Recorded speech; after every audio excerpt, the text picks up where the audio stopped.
Yep.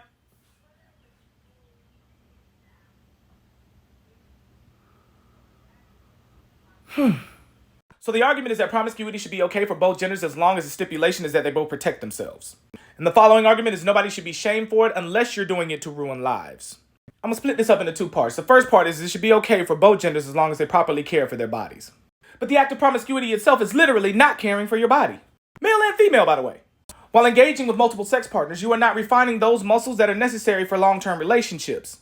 As plenty studies have proven, children do best when a mother and a father are together. This is a long-term relationship. Now, you can have the titles of marriage as you see fit relative to whatever your definition is. But children do not benefit from a parent or parents that have a revolving door of strangers. They do not have an example of what a healthy long-term relationship looks like, and it breaks trust in the child that they will be able to secure a healthy relationship of their own. Not to mention, you increase the likelihood of that child being violated by somebody you don't know. You can't be strong in both. You can't be a great 304 and a great housewife. And you can't be a great whoremonger and a great husband. You can't properly care for your body if everybody has access to your body. Let's relate it to drugs. Inherently, the person that smokes the ganja is still better off than the person that does that, as well as ingest Molly, Percocet, and codeine.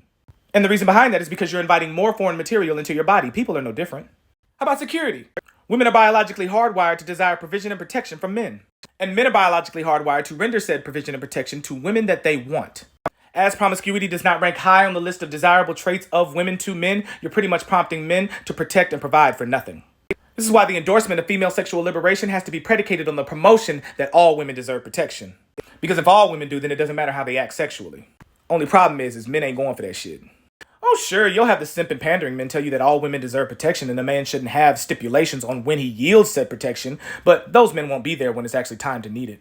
Not to mention telling females that they should have their guard down and dress provocatively or be sexually irresponsible is kind of the description of what a man that wants to prey on women would be.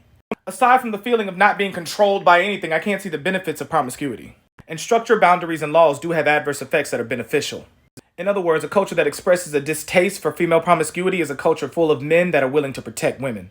And the women will also benefit because not only will they not be passed around by men sexually, but they will also feel safe in being sexually free with one man. Because let's be honest, one of the primary reasons men practice sexual promiscuity is because they want the thrill of a new woman. And if women really want to control, they will control themselves and not give men the opportunity. Jedi mind trick. You will not have multiple sexual partners. And the second claim is that no one should be shamed for it at all unless you do it to ruin lives. But how could you be sure if you're going to ruin lives? Promiscuity essentially dictates that you don't have a firm grasp of anybody's emotional well-being. And regardless of what people say or portray, people lie. And so far as we've seen, most women cannot handle a man that just wants to have sex but does not want to cuff her. The argument itself almost sounds masculine. I mean, I would assert that expressing the sentiment that we should detach sex from feelings is more masculine than it is feminine. Negative, we should shame all that shit. Bars.